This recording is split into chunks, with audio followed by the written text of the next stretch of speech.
Hello and welcome to the Ahead of the Game podcast. I'm your host, James Oxford, and today I've got Pete Valencia and Jeremy Kempt here with me to discuss the recent trade sending Karl Anthony Towns to the Knicks for Julius Randle, Donte DiVincenzo, Keita Bates-Diop, and a protected first-round pick originally from Detroit. The Timberwolves picked up a few pieces in the trade. Julius Randle's obviously the one that gets people talking, but DiVincenzo might have actually been the more impactful player traded at the end of the day. And then they got a first-round pick from the Pistons. Does it ever convey at a considerable value? Probably not. Maybe. I think it's predicted out to like 2027. I thought it was a 2025 pick.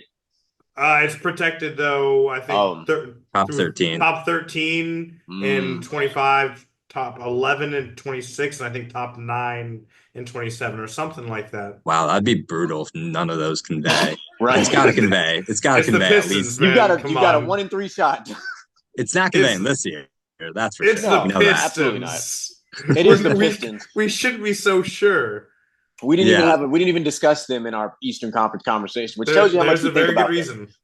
Yeah. No. All right. No need. So I think when I first saw this trade, my thought for the Timberwolves was, does this mean that they're pivoting to the Nuggets of the team to beat, as I think they were previously constructed with their two bigs, and it worked obviously, to maybe now I think they're looking at are the Thunder and the Mavericks maybe the team to beat, and that's kind of how they made this trade thinking. And that very well could be. Let's start off your thoughts on the trade, how it works for the team, Pete, and then we'll go to Jeremy after that. Yeah, so I think a big thing for this trade is just the contracts. You know, Towns is on 40 plus million a year, and you're getting back, Randle on 26 million, which, like, regardless of how you feel about him as a player, you're not paying him, superstar money. And you also get back Donte on about 10 million, a little over 10 million a year or something like that. And that's a great deal. That's a great contract to have when you're building a contender. We see the Celtics with like Sam Hauser on 11 million. You need guys like that who are willing to, take, 10 to 20 million and produce at a high level. And so I think with the way this factors in on the court with Randle, I have no idea how impactful he'll be for them. I mean, certainly he's a guy you can go to when you need like a bucket, and he can kind of be the offense for, a couple possessions and, certain moments. So I think they're kind of maybe hoping that in the playoffs, when we saw their offense really bomb out and stall, was teams just started focusing on Ant. And as soon as Ant can't produce anything, no one else can pick up the torch. And I think that going into this postseason, if they're going in with Julius Randle, they at least have a guy that, like, on the off chance that they really need him, they can just say, all right, Julius, this is your game. Please, try to help us out here. And I think that's something where they have so much depth that they can afford to do that, where you have Naz Reid, you have adding DiVincenzo off the bench. You have Rob Dillingham, Terrence Shannon Jr. You have these names that are decent and can really provide some good minutes. So why not try Julius Randle and see if you can get some more out of him than maybe the Knicks were able to get out of him? In the playoffs, that is, not in regular season. Regular season, Julius is a different player.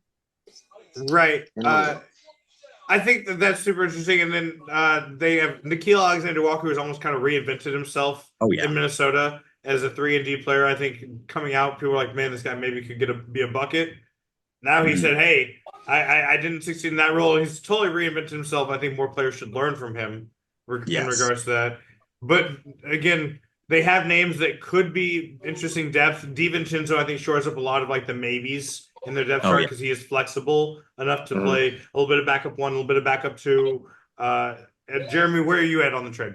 So from a structure standpoint, like, I kind of going off what Pete said, like what they're going to do, what I think this does is it changes the way that you're going to have to guard them. Because, yes, like he said, the emphasis is going to be on Ant, but now, assuming health, we're going to play this game, assuming health. This for them is going to be now, you can now look at using Julius Randle the way that in their prime, the Warriors were using Draymond. You use You use Julius Randle at your high post to orchestrate your offense now.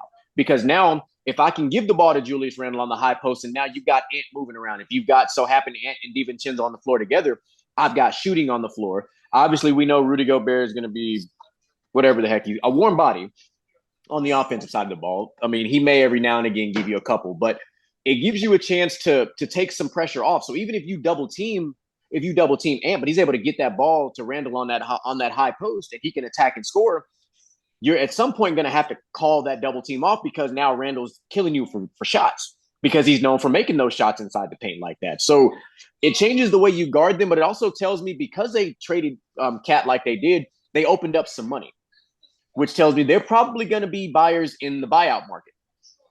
They're going to look for a couple of guys that we haven't heard about yet, because this market hasn't happened yet, and they're going to probably be buyers. And they may be gearing up for one more trade, because this hurts them a little bit, but it doesn't kill them, because we don't know what we're going to get from Julius Randle. We have not seen Julius Randle on a basketball court since almost 2 years, it feels like now, because he got nicked pretty early in the last go-round. So, we haven't seen him on the floor enough. And Minnesota ran a lot. They were a pretty up-tempo type team. And Randle can go, but if Randle's barely coming back from his injury, do you really want to run him 32, 35 minutes a game in the beginning of the season? Probably not. No, I think they're gonna, if they do want to play more up tempo, they have the depth to ease them in. I will say, as far as the buyer market goes, I don't expect them to be buyers on any long-term contracts. The reason the sale for the team fell through over the summer is because they wanted A-Rod and his group essentially wanted to move the Cat so they could get out of the second apron luxury tax. And yeah, I think that's going to be a big thing for any party wanting to buy the team. And if the ownership is wanting to move the team, they're going to be trying to avoid that second apron long term, I think. So they could be buyers on short-term contracts, but I think long-term, sorry to say it, Minnesota fans, but I don't think y'all are going to be in that second apron area. Yeah. But, I mean, like a deal for Malcolm Brogdon, maybe. We see that happen. Yeah, right? That's why I see him in the buyout market only. I don't see them trying to do anything crazy right now. But they've just maybe one or two little pieces. But it won't be anything like you said. It won't be any long-term type contract. Now, my concern with Randle playing the Draymond type role is it's not ability; it's a mindset type thing. Draymond thrives off of making his teammates better. That's what he lives for almost on the court. Randle's assists almost come as I'm double teamed and I have to make this pass, because if I don't, it looks absolutely terrible. So I do think there's a little bit of a difference there in the kind of offense, the efficiency of the offense you're going to get when you're running short rolls to Randle versus short rolls to Draymond. It is an interesting idea, and I'm a really big fan of playmaking out of that short roll spot. I'm just not sure I trust Randle to do it personally. Yeah, and I think that's something where even the worst case scenario we've talked about, where you have Randle and he's just a black hole and not very efficient. And then we have best case scenario where maybe he reinvents himself. Aaron Gordon, was he Aaron Gordon in Orlando? I mean, he was a different player. He's tried to score a lot more. Right. And we see guys, recently, look, Porzingis, I think maybe I'll write something about a phenomenon of former top 10 picks who maybe had some highs, but have had kind of a lot of lows in their career. And they go to a team that's contending as a kind of a swing piece, and they really redefine their careers. Andrew Wiggins. Yeah, Andrew Wiggins, the other one. And so we've seen it 3 years in a row now, where we've seen one of those type of guys who just really redefines their career. Can Julius Randle be that guy? Crazier things have happened. So maybe he becomes really unselfish and, has to change his game. But at the same time, even if he doesn't change his game, even if he just can provide good creation and scoring ability and be decent in the playoffs, I think that's kind of enough for this Timberwolves team to contend for making it to the finals, because that's all they really need is just someone to take the burden off Ant every now and again. And so they don't have to give it to him every time down the stretch of games. But because Cat was killing him with his foul trouble, and that ended up really being there. That ended up really being the downfall of Minnesota was even if Cat gave you 20, he had 4 fouls by the third quarter, and you're like, well, he's gonna foul out eventually. So right, every third game he's in foul trouble. yeah, it was a little bit ridiculous. So that's big for them because one, Randle's not a big foul trouble guy. He's just a can he stay healthy guy. Yeah, he's. I think the health is also. You mentioned that as a factor for him, but yeah. What was the injury? We talked. I think it was shoulder, and that's something where does that really have an impact on his career? Because that's another way this could go wrong. Is he's injured all the time, and this injury kind of kills his shooting ability maybe a little bit more than it already has. I know some people don't really like his shot, and how does that factor in? Yeah, I'm pretty sure it was a torn labrum, if I remember correctly. It was so it started off as a torn labrum, and then he tried to play, and then he ended up doing something with his AC joint. So his whole shoulder was just messed up. And if you know anything about an AC joint injury, that thing sucks. Like that thing absolutely sucks. For a shooter, it really sucks. But then if you tear the labrum, now you're talking about restoring an arm just to be able to have normal functionality again. So we'll see how it affects his shooting, because I am curious to see how it's going to do that when the season kicks off. Now, the good thing with the Timberwolves and how much depth they have is even if the Randle thing goes south and it doesn't work out, they have other options. Especially they have options that are flexible depending on the matchup they're going to be going against in the playoffs. So the Thunder are, I think, presumed going to be the number 1 seed. You know, you never know until the ball starts rolling, but we'll pencil them at number 1 for now. They're just going to be a juggernaut. I'm not sure they're going to be to the Celtics level of juggernaut, but I think that they're going to be up there realistically. If you just assume that young guys are going to get better, SGA is still going to be an MVP level player. They have depth. Hartenstein, while an expensive pickup, kind of gives them an insurance plan if some of the matchups are a little maybe too physical for Holmgren at the 5 at this point in his career. And they did trade away Josh Giddey. They brought in right. They brought I forget his Caruso. name. Yeah, they brought Caruso in. So I mean, so they're bringing in they brought in defensive depth. So that helps with a young team bringing in somebody with championship experience who's got plenty of playoff basketball in his pedigree.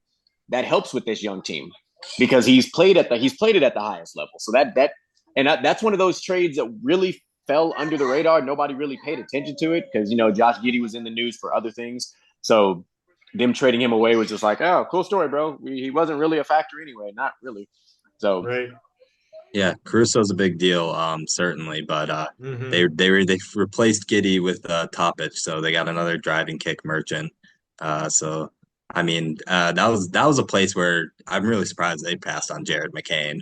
Agreed. Right. That felt like a hand in glove. They wouldn't have had to re-sign Isaiah Joe to I think he's making around $12 million a year, maybe something around that. Oh, that's a bargain of a contract still, though. I mean, yeah. You take that contract even if you have McCain. I mean, it is, but you had a shot at another rookie contract, which would have been lower.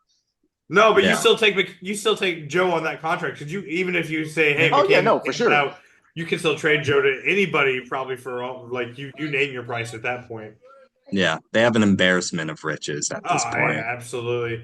I don't know if Topic plays much this season. He's still probably healing up from that injury. I don't think he'll play at all this year. Yeah, I wouldn't. I'll be surprised if he does. They got Cason Wallace backing up SGA. Also, they got Aaron Wiggins and Lou Dort on the wing. And then looking at how the Timberwolves might match up against them, I think it's going to be really interesting to see what is the starting lineup for the Timberwolves. Is Randle in that starting lineup? Because Randle guarding Jalen Williams, I don't think is a good matchup for Julius Randle at all. And I would much rather have McDaniels on him if I'm the Timberwolves. So do you slide someone is that where you slide DiVincenzo into that starting lineup? You have McDaniels guarding Jalen Williams. You go, maybe DiVincenzo is the one guarding SGA. I don't know. They figure it out some way, but yeah, I have a feel. I don't think with Minnesota, I don't see DiVincenzo as a bench player. I think they brought him in to potentially start him because I think, and just like when we talked about it, he made a pretty damn good name for himself in the playoffs. So I think he may have done enough to warrant a starting spot with this Minnesota team. So we may be thinking of it. I don't think he'll be a bench player. He may legitimately start. So who's pushed to the bench? Then? Is it Conley? I mean, you can't push McDaniels to the bench. He's You too could important. be No, it's realistic. Randle. Randall, I possibly. would start the season with Randle on the bench. You could make the argument of moving Conley to the bench just to have veteran presence when you take Ant off the floor. You still want somebody that's on the floor that can be that floor general, and and I think Conley will be fine with that. So it really just depends on how you want to structure that. But I think DiVincenzo's done enough to warrant a starting spot now, and Randle shouldn't start probably the first. I'm going to say the first quarter of the season. He's got to get in condition. Like you've got to be able to show. Sense. You've got to make sure we can see that he can get out there and play. And even when he's on the floor, I'm not trying to play Randle more than 32 minutes right now because I want him to play big minutes in the playoffs. So why would I play if I don't have to play him more than 32 minutes? I'm not going to. Maybe you want him to play big minutes. We'll see. I don't know for sure. Yeah, it depends, but I want him to be healthy for the playoffs. So if I can preserve him and we're still winning games, cool. Like if we're winning by 20 in the fourth, and I can pull Randle for a minute, I'm like, hey, come have a seat, dog. Like sit next to me. Yeah. When you have Naz Reid, I think that changes a lot just because you don't need Randle to be that great. If you have Naz Reid, I mean, to some, he's the greatest player of all time. To others, he's a really good sixth man. I mean, I love Naz Reid though, and I think he is legitimately a really good player. Naz Reid for president, man. Naz Reid was that guy last year. Yeah, he was very impactful though. No, he was one of my favorite. He was one of my favorite pickups in fantasy basketball last year. Like Naz Reid was a great pickup. Yeah, it was a great pick. He's one of those guys you drafted in the back end of the draft, but then he gave you top 10 value by the end of it. So you're like, all right, cool, I'll take that. Yeah, I do think the Thunder are just going to be like. I'm not sure what Randle adds to that matchup. It seems to me he's more of a negative than Cat in that matchup. Possibly, yeah. Maybe it's a wash because I think both of them are fairly large liabilities at the four because neither of them can guard Jalen Williams. Let's be honest, that dude's a stud. Mm-hmm. Maybe he even becomes a random like small ball five in that matchup and just bullies Chet. Oh, that's possible. That just becomes absolutely. that just becomes a storyline. I mean, that's something we've seen him do. Like at his best, he can really bang in the post. And Chet, like he's got a lot of length, but but Chet still ain't strong yet. He ain't got his big boy chest yet. Oh, he's got the little bird chest right now. Mm-hmm. Yeah. That's. I think that's a better role for Randle than starting at the four and struggling to guard Jalen Williams for the half the first quarter every game. Like I don't need to see that. Julius Randle for sixth man of the year. Can't be another T-Wolves guy. Why not? It's it's almost a T-Wolf award at this point. Yeah, I mean, true. I mean, he'll be in the running for comeback player of the year. So we'll see how that plays out. But I mean, he's got to beat out Ja Morant first. So looking over to Dallas and the Mavericks. They have what I consider a pretty deep lineup right now. Starting lineup I project is Irving, Clay, Doncic, PJ, and then probably Lively. Maybe it's Gafford, depending on who's hot at the time. They kind of 24 minutes, regardless of which one's starting, which one's coming off the bench, it seems like. Exum, I really like at the backup one, actually. I think he's really come into, he's another one of those top 10 picks who didn't click at the first or even second spot he got to, but he's really found that role that allows him to thrive with the talent he has. And then Quentin Grimes, fingers crossed that the Pistons just were crazy for not playing him. They were. I think the Pistons made a mistake, and it's going to be proven. Yeah. I mean, bigger mistake than Ron Holland at wouldn't 5, be the first time the Pistons have made a mistake. Yeah, right? You know what? I'll buy that for $1. And then Najee Marshall, Maxi Kleber is kind of a nice little do-it-all. Najee's a great pickup. Hey, he's a great throw it at the wall in his sticks guy. Mm-hmm. So I like the Mavericks. I don't know that maybe I structure my team to beat them, even if I did just get beat by them, because it almost felt a little bit flukish. I don't know. I think the thing with the Mavs is the Mavs were able to go at the Timberwolves' biggest weakness, which is Gobert's not a great perimeter defender. Like, even as good as he's become a much better perimeter defender. it just doesn't matter because they have Luka and Kyrie, who are two of the most gifted ISO scorers of all time. And you're looking at that and you're like, no one can really do well in that matchup. And they have a guy who's just kind of known, and that maybe the psychological thing also factors in where Luka gets him in that mismatch and is like, I'm going to make this every single time.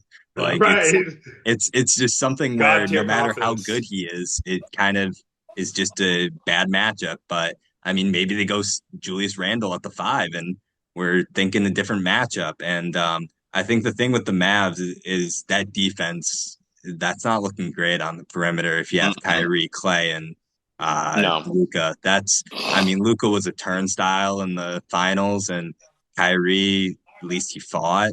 But I mean, you're adding a washed Clay to that. It's gonna be a bloodbath at first. Maybe Clay has to move to the bench again, and we see like Quentin Grimes step in because that is someone who, at his best, he can hit threes at a high level and he can defend pretty well. And he brings a lot of aggression and energy. And I think that's something that you're not going to get from Clay. So that's a storyline I think that you could see developing. Now, watch out, because last time I suggested Clay come off the bench, my comment section got lit up by a bunch of Mavericks fans. But I suggested the same thing, that at the end of the day, that perimeter defense for the Mavericks is going to be rough. If they want to lose to the Celtics again, we're more than happy to beat him again. But and Derrick Jones Jr., while he wasn't great in that series offensively, defensively, his value is just, you can't question how much value he had in the playoffs for that. At all. He's a competent defender. Yeah, no, and that's one of the only competent defenders they had. But but I'm one of those going to be a monster on defense, but it's at the rim. Yeah. I'm a bit of a Clay apologist. I'm not going to write Clay off as the story of Klay Thompson is over. I think this is going to be different for him because he's not going to be relied on as like a primary scorer. So what you get from him it should be icing on the cake, if I'm being honest. So if you and last year Clay wasn't fully back into basketball yet. He was coming off of a significant injury as well with that Achilles. He's a shooter. Shooters rely on pretty much the beef acronym probably more than any other players that we deal with, especially a guy like Clay who shoots off of less dribbles than anybody else.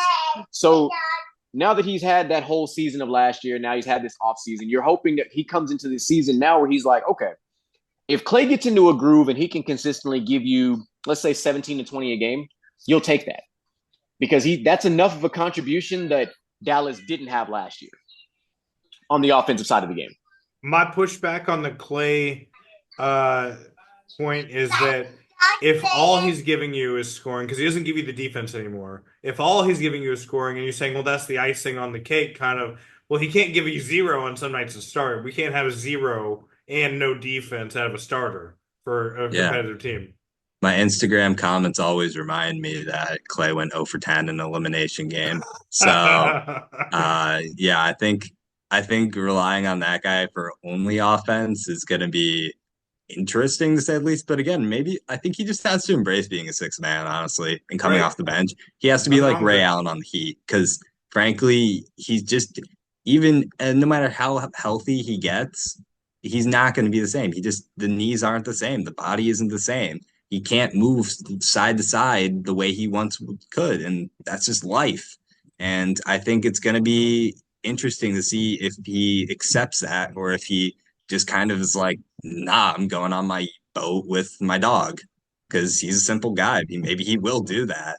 You don't know. Him and Kyrie might just go away together. Never know. Yeah. Right. I agree. Although I will say this matchup does make a little more sense for Randle starting. I will say that. Yeah. For Thunder. Sure. So this is, maybe they jumped the gun and said, man, we lost to the Mavericks, so we got to totally rehinge our team to be able to better combat. Although, again, I'm struggling to figure out where the Randle makes sense in this trade. Yep. And then it's going to be funny. Maybe they're going to Minnesota's going to do all this, and then they're going to lose somebody completely different in the playoffs. We're going to be like, well, that didn't work. Right, they're going to lose to the Nuggets. They're not built to beat the Nuggets. Yeah. Or they'll mess around and lose, or they'll lose to the Lakers somehow, and they'll be like, what? Yeah, you guys lost to the oldest team in the NBA. Like the average age is like 38. It feels like. Wow, JJ Redick believers over here? Or? No, Yeah, Nope. I mean, No, I think I I'm love. kind of the same. No, I'm a LeBron believer. I believe in LeBron. That's what you get from me. Like that's a case of a organization doing kind of what's happening to Giannis. You have a generational player and you're wasting valuable time. LeBron ain't got that many more years. Fuck them tricks. Like forget all them draft picks. Like listen, my guy, just bring in what you need. If you play your cards right and you bring in the right people, you got one more really good run with the Lakers, but you need a couple of pieces to make it happen. But it's like the Lakers, they keep sitting on their hands. And they're like, oh, we got LeBron and AD. We're fine. No, you don't. They were healthy last year. And if you would have had one or two more pieces to that mix, they probably make the finals. But they didn't. I think the Lakers are closer to not making the playoffs than they are to making the finals, personally. Like that's where I'm at.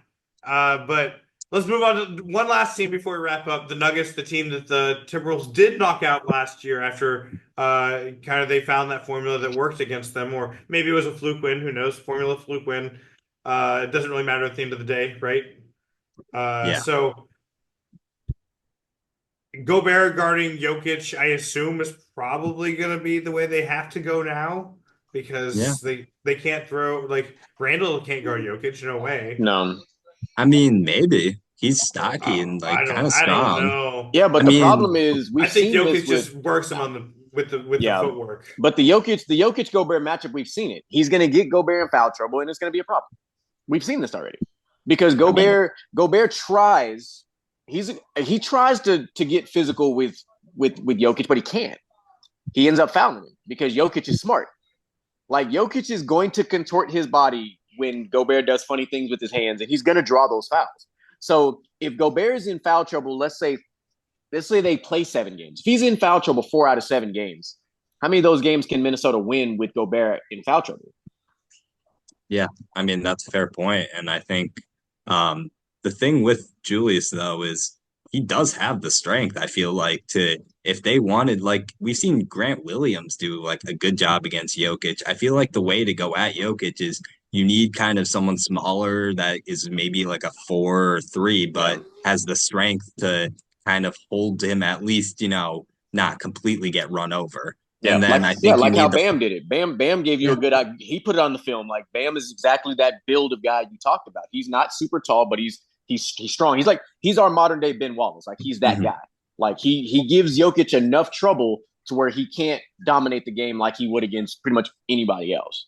Yeah, and then you have your Gobert as maybe your AD. That's the guy who's roaming around shot blocking. Right. But I think that is like best case scenario. I think Jokic is going to go off either way. I think it really doesn't matter what you throw at him. He just finds a way. And I think you just have to really go at the other guys because that's been the problem is Jamal Murray just had a not good playoffs for the first time ever. Yeah. And not always in Disney. Yeah, not always in Disney. And he just wasn't the same last playoffs. He looked like a guy who had torn his ACL up. He looked like kind of a guy who's never been an all-star. Yeah, and Porter Jr. was kind of had an off playoff too. Yeah, he was focusing on his podcasting career, and he had the unfortunate situation with his brother happen too, which we weren't. Oh yeah, that unfortunate. That also happened. I mean, because you were really relying on Jokic and Aaron Gordon because Aaron Gordon was still killing. Like Aaron Gordon played his tail off. He stepped his game up in the playoffs last year. This past, I say last year, like it was a couple months ago, but he stepped his game up. But you didn't get what you needed from Jamal Murray, from Michael Porter, which those are your other 2 main scorers. If I'm relying on Jokic and Aaron Gordon, we got a problem. No. And there's no KCP. No, and that's another one that we don't talk about them not having. Like when you lose key players, like every championship team it happens. When you lose that one guy that you're like, we probably shouldn't have lost him. Milwaukee losing Drew Holiday, that ended up coming back to bite them. Like, I'm not saying that KCP was the most important player, but he was a big part of their team defensively or in that clutch time, that last 5 minutes to hit a big 3. Like KCP would do it because he did it for the Lakers when they won their championship. He was the exact same. Important. He was that same guy for the Lakers that he was for Denver, and he's somebody you have to account for. Yeah, and it was Bruce Brown before that, and I think I don't believe Bruce. If your team is a Bruce Brown away from a championship, I don't know how much I believe that's a thing, but that's so true though. But he was such a big true. part of it, though. That's why he was a big part of it. That's what's crazy. Yeah.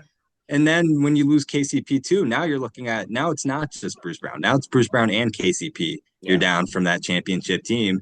And the more you come around to this, you're like, that's a team where, I mean, Tatum said it recently in an interview where this is a team that he couldn't figure out. And this is a team that probably poses the best chance of dethroning the Celtics, given Jokic is just such a big matchup issue for any team he faces.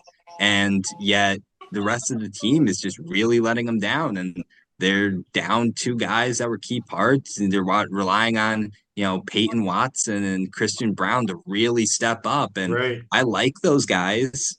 I don't love them. Julian Strother, maybe he's the guy Julian that steps up, right? Yeah, but are they quality replacements for a Brown and a KCP? They're not. No. And that's where the Nuggets have to look, like, what moves can they make, if there's any moves. Do they have to mortgage future assets to bring in a guy to capitalize on these years of Jokic they have that can actually step in and guard an Ant? Because right now, without KCP, there's not a guy on their roster that you really feel comfortable putting on Ant.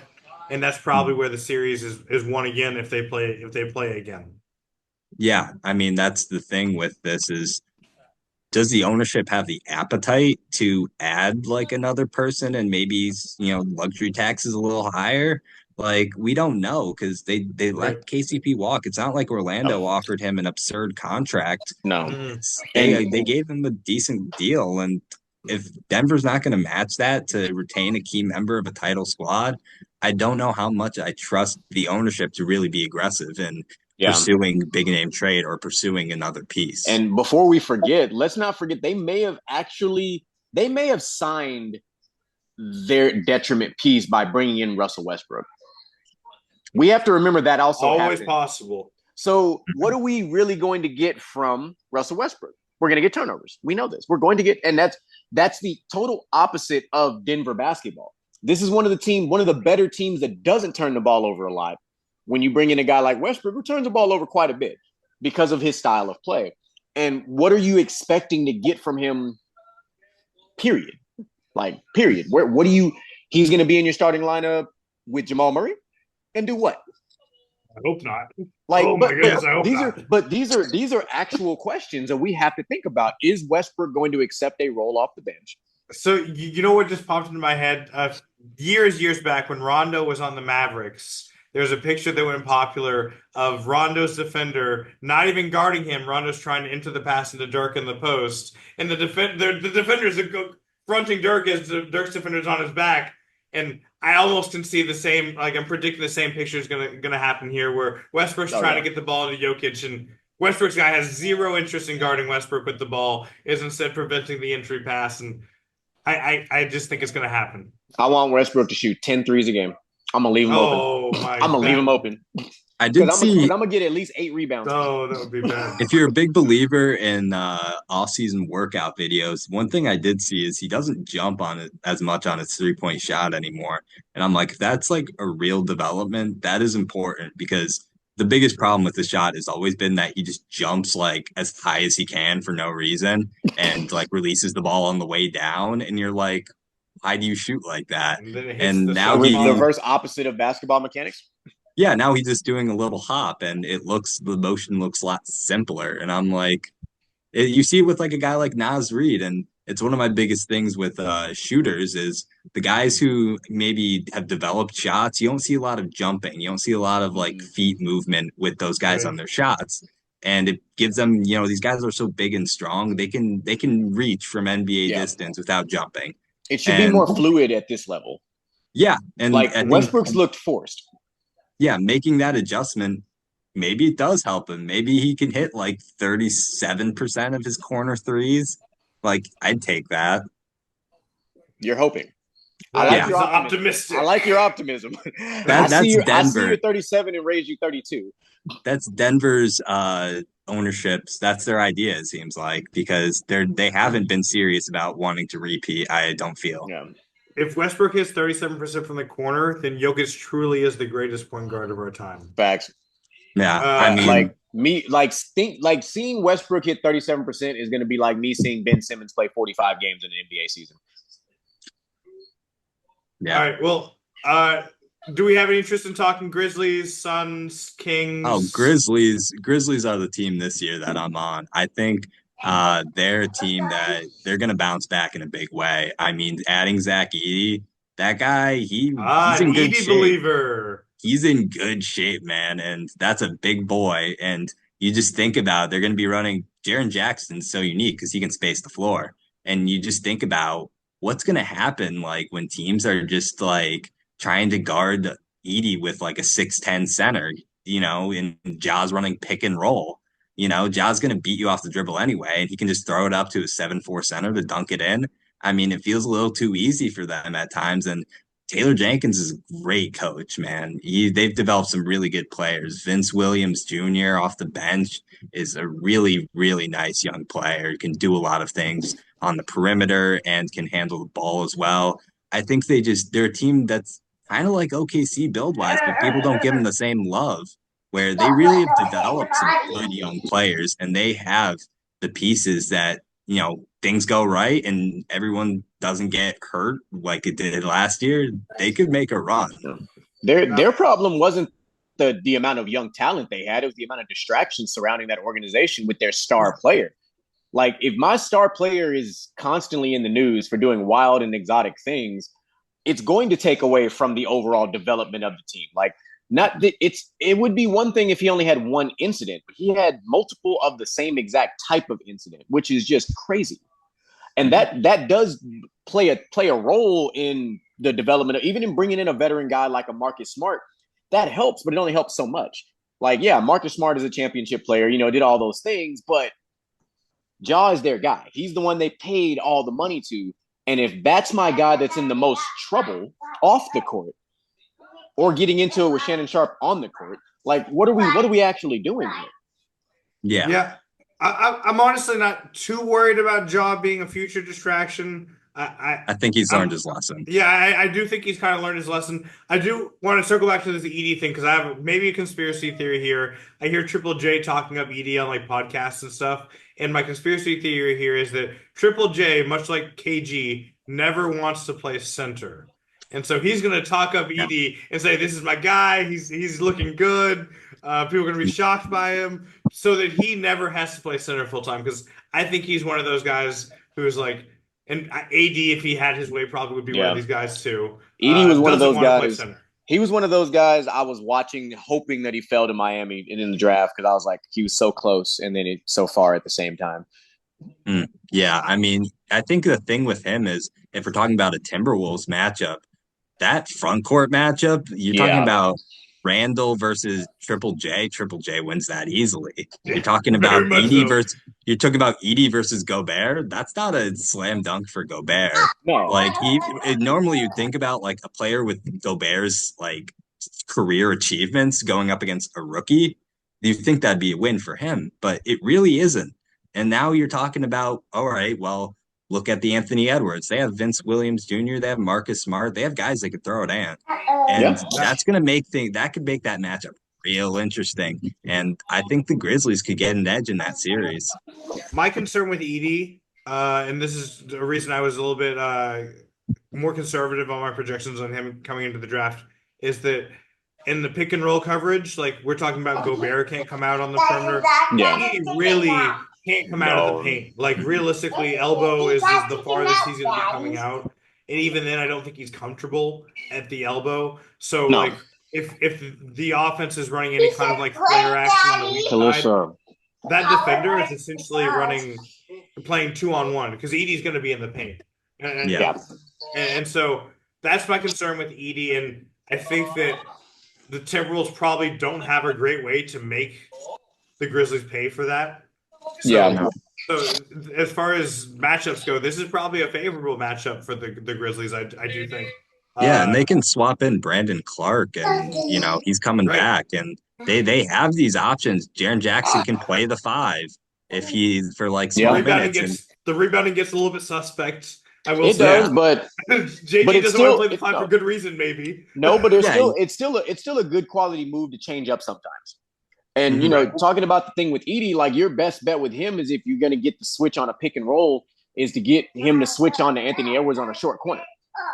Yeah, because now Ant's going to Ant's going to have that power advantage. Yeah, he's going to lose some to the height, but he's going to be able to put that shoulder in his chest, and he's still going to be able to score unless Gobert actually moves his feet and, does things. But I think that's going to be your best bet is you're never going to get Edey on the three-point line. It's just not going to happen. That does it for this episode of the Ahead of the Game podcast. Make sure to subscribe to the channel, like and share the video, and let us know what we got wrong in the comments.